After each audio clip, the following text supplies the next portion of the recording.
একদিন রান্না করার সময় ভুলে তেলটা বেশি দিয়ে ফেলছি, পরে দেখলাম একটা আচারি টেক্সচার আসে। তো ওইটা দেখলাম মানে খুব ভালো, বেশি দিন থাকতেছে, এটা নষ্ট হচ্ছে না। তারপর থেকে চিন্তা করলাম যে আমি এটা আচারি টেক্সচারে নিতে পারি। হঠাৎ করে আমার মাথায় আসছে যে শুটকিরও তো আচার হতে পারে, কি কি অ্যাড করলে আর একটু ভালো টেস্ট হবে, কিন্তু একটু ডিফারেন্ট হবে। তো সেটা দেখলাম, তারপর দেখলাম যে একটা পর্যায়ে খেতে টেস্ট ভালো একটা আচার হয়েছে।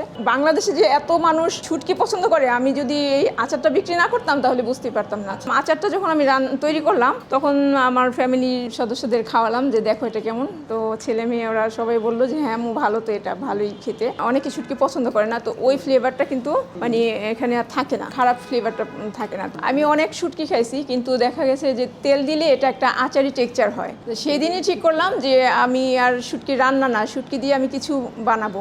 ওয়ালটন এসি এক্সচেঞ্জ অফারে এখন যে কোনো ব্র্যান্ডের পুরাতন এসি বদলে নতুন ওয়ালটন এসিতে উপভোগ করুন 25% ছাড়। Walton air conditioner, comfort without compromise. তারপর এই আচারটা আর কি তৈরি করেছি।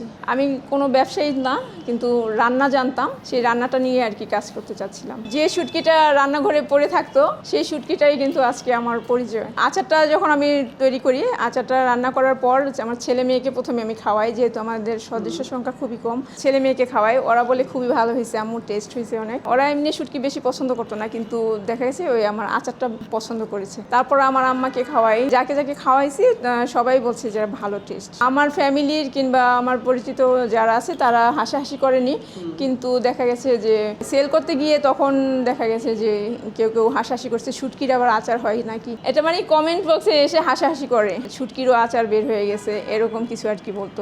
কিন্তু এখন আবার এই ব্যাপারটা মানে ঘুরে গেছে। বাংলাদেশে এত শুটকি প্রেমী আমি তো জানতামই না আগে, তো এখন অনেকেই পছন্দ করছে, রিপিট কাস্টমার আলহামদুলিল্লাহ। এই 5 মাসে এমন লোক আছে যে আমার থেকে 5 থেকে 10 বার রিপিট করেছে আচারটা। আমার এই শুটকির আচারটি এখন এত পপুলারিটি হয়েছে যে এখন দেশের বাইরেও এটা যাচ্ছে, বাংলাদেশে যারা আছে তাদের রিলেটিভদের কাছে পাঠাচ্ছে। শুটকির আচার হচ্ছে প্রথম সেল যিনি করেছেন, সেদিন শুটকিটা আমি পাঠাবো যে ওইরকম প্যাকেজিংটা ভালো করছিলাম না, প্যাকেজিংটা ভালো না করাতে এটা লিকেজ হয়েছিল। তখন মানে উনি একটু রাগ হয়েছিল যে কি প্যাকেজিং করছেন। খাওয়ার পর উনি বলছে যে খেতে ভালো হয়েছে, কিন্তু এটা লিকেজ হয়েছে। আমাকে ছবিও পাঠাইছে। ঢাকা শহরে তো শুটকি তৈরি করার মতো জায়গা নেই এরকম। তো আমি আমাদের বাড়ির ছাদে, ওখানে মুন্সিগঞ্জ বাড়ির ছাদে আমি এই শুটকি প্রসেসটা করি।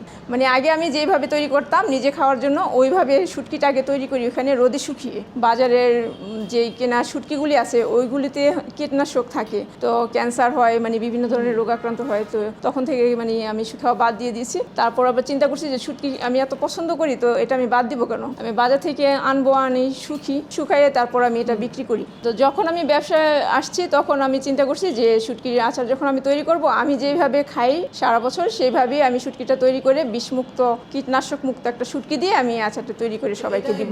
দেখা গেছে যে আমি ওই মাছের যে পেটের অংশটা, নাড়িভুড়ি যে অংশটা, ওটা ফেলে দিয়ে আগে মাছটা কিনে আনি, তারপর ওটা ভালো করে পরিষ্কার করি যাতে উপরে আর কোনো কিছু না থাকে। পরিষ্কার করে তারপর রোদে শুকাই যাতে এটা সারা বছর সংরক্ষণ করা যায়। এই প্রক্রিয়াটা আমি মুন্সিগঞ্জ আমাদের নিজেদের বাড়ি, ওইখানে আমরা এই প্রক্রিয়াটা করি।